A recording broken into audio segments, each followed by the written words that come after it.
থাকবে। তখন তোমরা যদি নামাজ পড়ো, লম্বা লম্বা করে সূরা তোমাদেরকে পড়িতে হবে না। কোরআনের ছোট ছোট সূরা পড়ে তোমরা নামাজ পড়ো। সূরা 3 পড়ো, সূরা জোহা পড়ো, সূরা তারিক পড়ো, সূরা নাবা পড়ো। করে করে কোরআনের যেগুলা ছোট ছোট সূরা, ওই সূরাগুলা পড়ে পড়ে তোমরা নামাজটাকে শেষ করো। আর নামাজ শেষ করার পর তোমরা নিজের স্বামীর বিছানাতে চলে যাও। কারণ নবী বলেছেন, মহিলারে তুমি নামাজ পড়ছো, তুমি কোরআন তেলাওয়াত করছো, তুমি হজ করছো, তুমি দান করছো, তোমার পুরুষ যদি তোমার পরে নারাজ থাকে, তাহলে আল্লাহর দরবারে তোমার নামাজ কিন্তু কবুল হবে না। যতক্ষণ তোমার পুরুষ তোমার পরে রাজি না হবে, ততক্ষণ তোমার আল্লাহ রাব্বুল আলামিন নামাজ কবুল করবেন না। অতদিন তোমার তেলাওয়াত হবে না, অতদিন তোমার কোনো আমল আল্লাহ কবুল করবে না। এই জন্য স্বামী তোমার পরে রেগে থাকলে স্বামীর হাত ধরে পারা তো হাত ধরে, পা ধরে পারা তো পা ধরে, যতক্ষণ মাফ না করবে ততক্ষণ পর্যন্ত আপনার ইবাদত হবে না। শুধু তা নয়, দেখবেন স্বামী স্ত্রীতে যদি একটু ঝগড়া হয়ে যায়, পালঙ্গে উদু একদিকে মুখ কাটকে রাশিদ থাকবে, একদিকে মুখ কাটকে রাশিদ থাকবে, কেউ কার সাথে চালা শপথ করবে না। খো মনে করবে বুঝেন আমার সাথে চালা করবে, ও মনে করবে মনে আমার সাথে চালা করবে। এই করে করে করে গোটা রাতটা কাটিয়ে দিবে। আমার ভাই বোনেরা, মায়েরা, খালারা, এরকম রাগ করে যদি রাতটা কাটান তো কি অবস্থা হবে জানেন? আল্লাহ রাসূল বলেছেন, স্বামী স্ত্রীতে ঝগড়া হয়ে গেছে, স্বামী স্ত্রীতে তুতুমে হয়ে গেছে, স্বামী স্ত্রীতে কোনো কথা হয়ে গেছে, আল্লাহ রাসূল বলেছেন, মহিলারে তোমার স্বামীকে যদি তুমি রাগ করে গোসা করে তোমার স্বামীর তুমি কথা না শুনে যদি তুমি চাবি না চালা শব্দে যদি রাতটা কাটিয়ে দাও, তোমার স্বামী যদি নারাজ হয়ে থাকে, ওই রাতে যদি তোমার মত হয়ে যায় রে মহিলা, তোমাকে আল্লাহর জাহান্নামে যেতে হবে। এবং আল্লাহর ফেরেশতারা সেই মহিলার পরে বদদুয়া করবেন। কি বদদুয়া? আরে আল্লাহর বান্দি, তোমার স্বামীকে তুমি নারাজ করে রেখেছো, তোমার স্বামীকে তুমি নারাজ করে রেখেছো, রে আল্লাহর বান্দি তুমি হালাক হয়ে যাও, বরবাদ হয়ে যাও, ধ্বংস হয়ে যাও, তুমি তাড়াতাড়ি করে তোমার স্বামীর কাছে তুমি মাপ নিয়ে লাও। নারে তাকবীর। কিন্তু কত মা খালা এমন আছে, মাপ কি ঘোড়ার টেম লিবে? পুরুষটা যদি একটু কমজোর হয় তো কবে রে মিনসা বাবদুল্লাহকে কর্মর করার বলবে, তোকে লাল বাদাম খাইয়ে ছাড়বো রে মরা বেটা মরা, তুই চিনিস আমাকে কোন ঘরের বেটি হবে? হ্যাঁ, এক বুড়া 80 বছরকার লদ্দির কান্ধাতে হাঁটছে আর কানছে, একটা গড়ি মাছ মারছে, বলছে দাদু এ বসে লদ্দিতে মাছ মারতে এসছো নাকি? কইছে না রে ভাই, তো দাদিকে ঢুঁড়তে এসছি। কইছে কেমন কথা? কইছে ঘাটে গোসল করতে এসেছিল, ডুবে মরে গেছে তো ঢুঁড়ছি ওকে। কইছে হ্যাঁ দাদু, তো উজান দিকে তুই ঢুঁড়ছিস কেন? ভাঁটু দিকে ঢুঁড়, মরবে মানুষ তো ভাঁটু দিকে না যাবে, যেদিকে পানি বইছে উল্টা দিকে কেন আসছিস? রে বোকা তুই বুঝবি না, 80 বছর বয়স, 50 বছর হয়ে গেল, 60 বছর বিয়ে হওয়া, কোনোদিন জীবনে সোজা কথা ওর মুখ দিয়ে পাইনি, যেটাই কহেছে ওটা উল্টা করেছে, তাই মরার পর উল্টা দিকে না ভাসবে, ওই লেগে দিকে ঢুঁড়তে এসছে। এরকমও তো কোনো আছে। আল্লাহুস সামাদ। আমার বলার উদ্দেশ্য, সেই সাহাবী সুবহানাল্লাহ নিজের বিবিকে মারতেন লম্বা তেলাওয়াত করার কারণে। এ আমার মায়েরা, খালারা, আজকে ভাথড়িয়া, ভাথড়িয়া গ্রাম না এটা? ভথড়িয়া না, ভথড়িয়া, এই দেখেন ভথড়িয়া গ্রামে সুবহানাল্লাহ কোন এমন মা, কোন এমন বোন, কোন এমন খালা, কোন এমন মনে হয় দাদি নাই। ওরে আল্লাহ, গোটা কোরআন দূরের কথা, যদি তাকে বলা হে বোন রে, গোটা আম্মা পারা খান তুমি মুখস্থ শুনিয়ে দাও রে বোন, আমার মনে হয় পাওয়া যাবে না। কিন্তু ওরাকে গীত গাইতে বসিয়ে দেন, গীত গাইতে বসিয়ে দেন।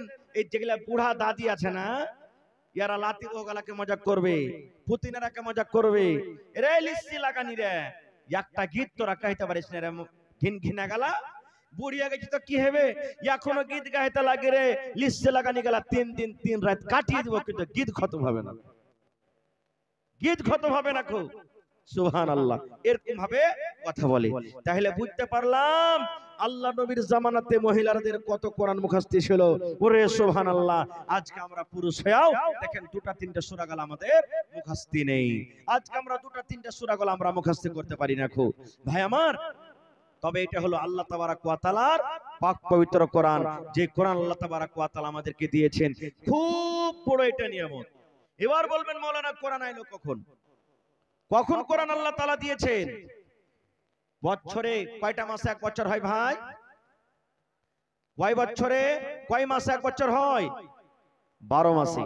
12 মাসে একটা মাস আমরা রোজা রাখি। রাখি কি রাখি না? রোজা রাখেন না যে ভাই? রোজার মাসে একটা রাত আছে, ওই রাতটার নাম কি? শবে কদর। শবে কদর। ওই রাতটা 1000 মাস ইবাদত বندگی করে জানে কি পাওয়া যায়? আল্লাহ তাবারক ওয়া তাআলা 1000 মাস ইবাদত করার থেকে আল্লাহ তাআলা ওই ফজিলত দিয়েছেন। 1000 মাস ইবাদত বندگی করে জানে কি পাওয়া যাবে? ওই শবে কদরে যারা জাগবে, ইবাদত বندگی করবে, আল্লাহ তাআলা অতক্ষণে নেকি সেই রাতটাতে জেগেছে। কয়টা লোক আমরা মানছি? এটা কোন মাস চলছে? জোরে বলেন, কোন মাস চলছে ইংরেজিতে? এর মাসে কি আসবে? জানুয়ারি। আর জানুয়ারির 1 তারিখে সব বড় বড় মুরগা আর মুরগি পুষে দিয়েছে নাকি জবাই করব নাকি ভাই?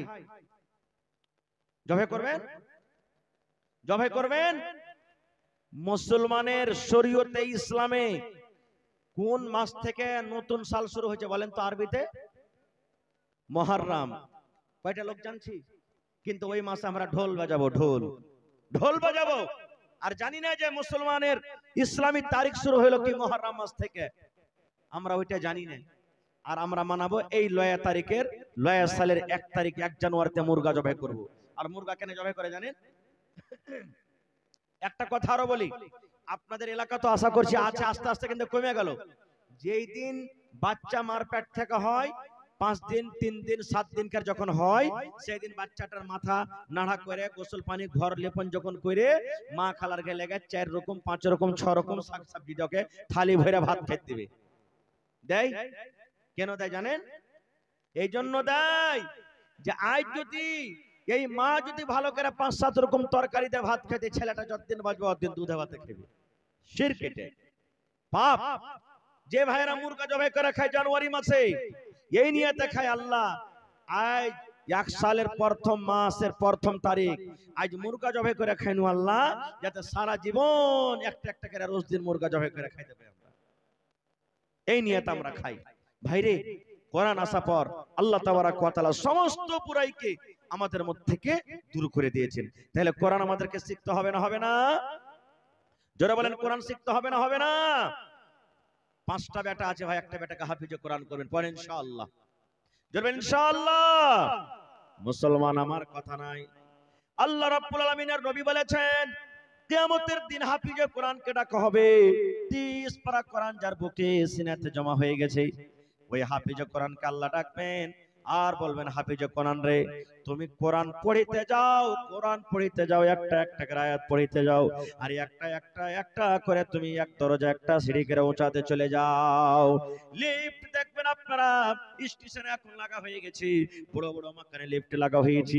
যেমন এই বাটন চাপবেন আপনি অটোমেটিক উঠে যাবে, আপনাকে হ্যান্ডেল ঘোরাইতে হবে না, আপনাকে ফিতা ঘোরাইতে হবে না। যেমন এই বাটন দাবলেন জয় মঞ্জিলাতে যেতে চলেন, চলে গেলেন। এই মতো আল্লাহ রাব্বুল আলামিন হাফিজে কোরআনকে ডাকবেন, হাফিজে কোরআন রে, তুমি দুনিয়াতে যেমন কোরআন পড়েছিলে, একটা করে আয়াত পড়ো, আর একটা একটা করে তুমি আয়াত পড়ে তুমি জান্নাতে চলে যাও, একটা করে সিঁড়িতে তুমি চলে যাও। বলবেন হাজী মাওলানা বেটা নাই অত ফজিলত পাইলে, বেটাকে হাফিজে কোরআন করেছে, আর আমি যে কষ্ট করে কাপড় দিয়েছি, টাকা দিয়েছি, ফিস দিয়েছি, কলম দিয়েছি, কপি দিয়েছি, সবকিছু দিয়েছি, তো আমি কিছু পাবো না? আল্লাহ রাসূল বলেছেন, ওরে হাফিজে কোরআনের মা এ বাপ তোরা শুন রে, এরে হাফিজে কোরআনের মা বাপ তোরা শুন। কিয়ামতের দিন নবী বলেছেন হাফিজে কোরআনের মা এবং বাপকে আল্লাহ রাব্বুল আলামিন সোনার চেয়ার, সোনার কুরসিতে বসিয়ে দিবেন এবং তার মাথাতে সোনার তাজ বিন্দা হবে, যেই তাজটা সূর্যের মতো ঝকমক ঝকমক ঝকমক করে জ্বলবে। নারে তাকবীর, সুবহানাল্লাহ। ভাই মুসলমান, তবে সেই কোরআন আল্লাহ তাবারক ওয়া তাআলার কিতাব আমাদেরকে শিখতে হবে। আজকে যে মাদ্রাসার জালসা, সেই মাদ্রাসাতে কোরআন শেখানো হয়, সেই মাদ্রাসাতে দ্বীনের পড়া হয়, সেই মাদ্রাসাতে ইসলামের তালিম দেওয়া হয় এবং সাথে সাথে দুনিয়ারও তালিম দেওয়া হয়। তো ভাই, আমার ভাই তাসলিম উদ্দিন সাহেব এই দেখেন রামঘাট থেকে 10,000 টাকা এই কোরআনের জন্য দান করেছেন। দেখি 2 নম্বরে আমার কোনো আর ভাই নেই যে ভাই তাসলিম উদ্দিনের জোড়া আর একটা কলম হবে কোরআনের জন্য 10,000 টাকা দান